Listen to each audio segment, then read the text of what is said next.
Bapak, Ibu, dan saudara-saudaraku, selamat pagi, Shalom. Kita berjumpa kembali dalam renungan pagi di minggu yang baru ini, minggu pertama setelah Trinitatis dan menyongsong minggu kedua setelah Trinitatis. Bapak Ibu, kita bersuka cita ketika Tuhan kembali memberikan kita kesempatan untuk melakoni pekerjaan kita.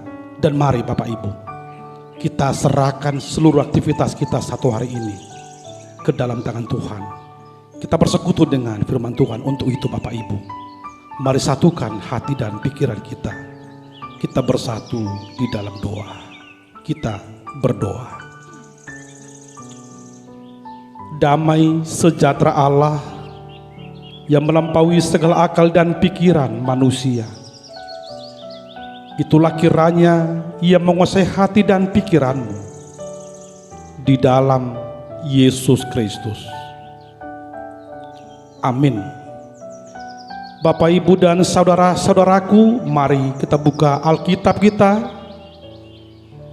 Firman Tuhan untuk kita hari ini, Senin 20 Juni 2022, sebagaimana ditentukan dan tertera di almanak kita, almanak HKBP, dari 2 Petrus 3 ayat 9. Tuhan tidak lalai menepati janjinya, sekalipun ada orang yang menganggapnya sebagai kelalaian. Tetapi Ia sabar terhadap kamu, karena Ia menghendaki supaya jangan ada yang binasa, melainkan supaya semua orang berbalik dan bertobat. 2 Petrus 3 ayat sia. Dan dipagili Tuhan ni bagai-bagai songon nanidok ni rohani nadeba alai lebas do rohana bidahamu ai dipangi do rohana naing unang ma nian mago agyaise naing matahe salukutna sahat tu hamu bau ni roha. Demikian firman Tuhan. Bapak, Ibu, dan sobat terkasih, saya membuat judul dari renungan kita hari ini, Senin 20 Juni 2022. Menunggu adalah pekerjaan yang paling menjanjikan. Menunggu adalah pekerjaan yang paling menjanjikan. Bapak, Ibu, dan saudara-saudaraku, ungkapan atau perkataan yang sering kita dengar adalah menunggu pekerjaan yang paling membosankan. Tetapi kita mau membalikkan pernyataan itu hari ini Bapak Ibu. Karena mau atau tidak mau, suka atau tidak suka, setuju atau tidak setuju, kita harus menunggu. Maka mari nikmati pekerjaan menunggu, dan mari katakan menunggu adalah pekerjaan yang paling menjanjikan. Bapak, Ibu, dan saudara-saudaraku, mari menelisik lebih dalam. Mengapa menunggu pekerjaan yang paling membosankan? Karena apa yang kita tunggu belum tentu terjadi. Apa yang kita tunggu adalah sebuah ketidakpastian. Seiring dengan perjalanan waktu, kita menunggu dan menunggu sembari harap-harap cemas. Apakah yang saya tunggu ini akan terwujud atau tidak? Maka dalam keadaan seperti itu, menunggu memang pekerjaan yang paling membosankan. Namun Bapak Ibu, hari ini kita mau mengatakan menunggu adalah pekerjaan yang paling menjanjikan. Mengapa menjanjikan Bapak Ibu? Karena ketika kita menunggu, ada satu hal yang sangat menjanjikan. Ada satu hal yang pasti terjadi. Ada satu hal yang pasti terwujud, yang pasti kita peroleh ketika kita sabar menunggu.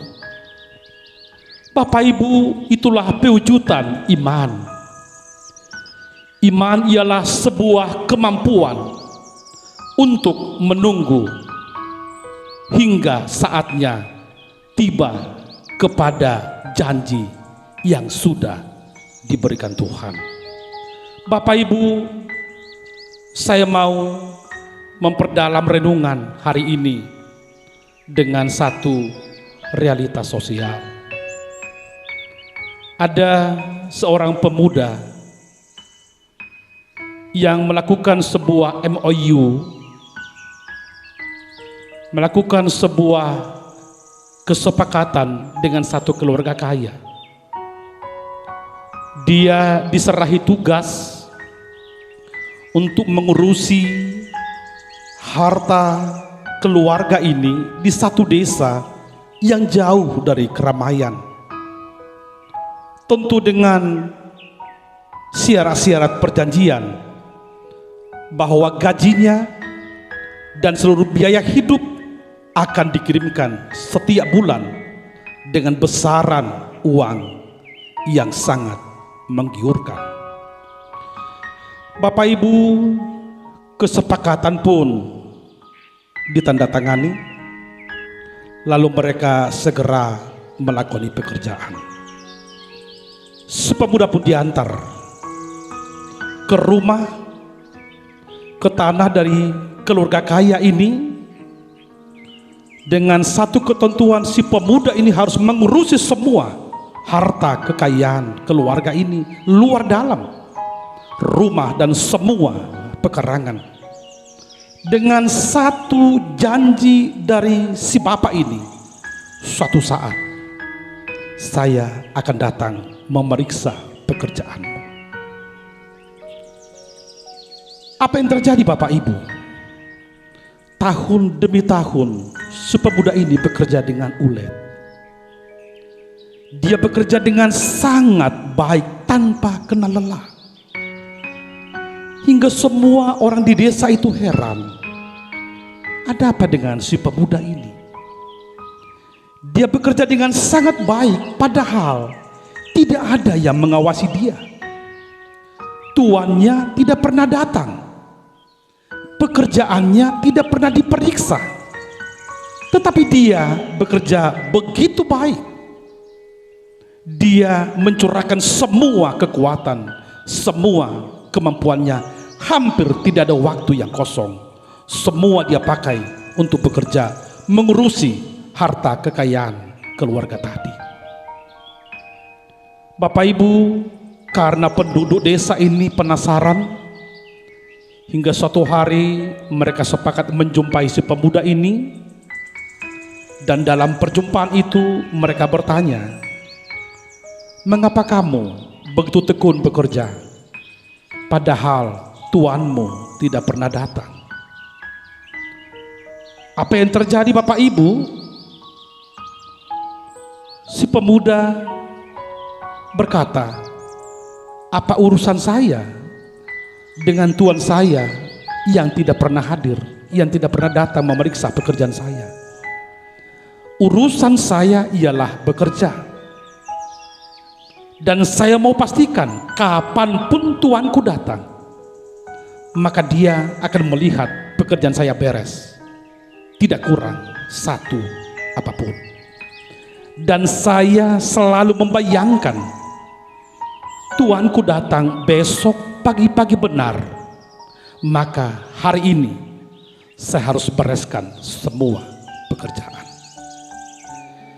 Bapak Ibu dan saudara-saudaraku, apa yang mau kita lihat di sana? Sesungguhnya Bapak Ibu, apa yang dilakukan si pemuda itu Seperti itulah layaknya kehidupan kita orang Kristen, kehidupan kita orang percaya.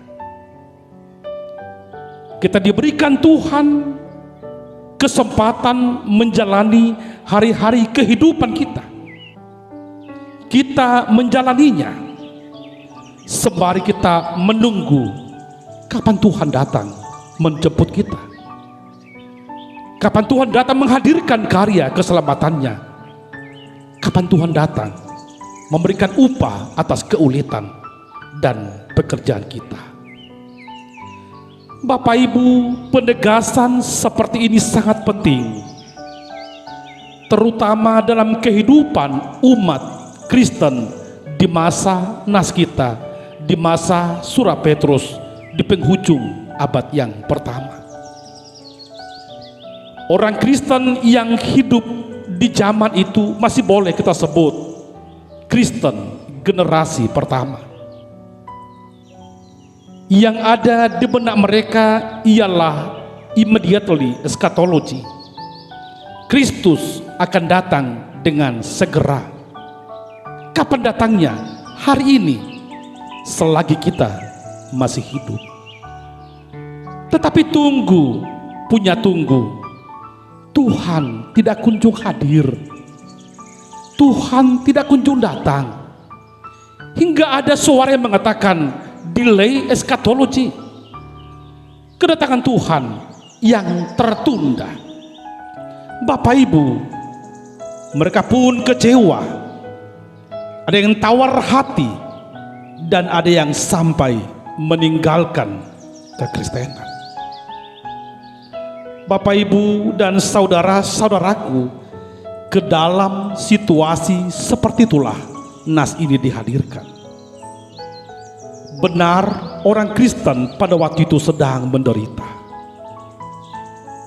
Mereka berjuang menghadapi pemerintah Romawi, pemerintah yang berusaha untuk menghapuskan kekristenan. Kaisar yang memaksa mereka untuk menyembah patung kaisar, satu hal yang tidak mungkin ditolerir oleh orang percaya. Bapak Ibu, dalam situasi seperti itu, orang Kristen tentu sangat menderita. Ada banyak yang mati martir. Ada banyak yang harus meninggalkan kampung halaman dan rumahnya. Mereka tinggal di gua-gua yang disebut katakombe. Sayangnya Bapak Ibu, ada banyak orang yang tidak bertahan. Lalu mereka meninggalkan imannya, menyembah patung dewa, patung kaisar.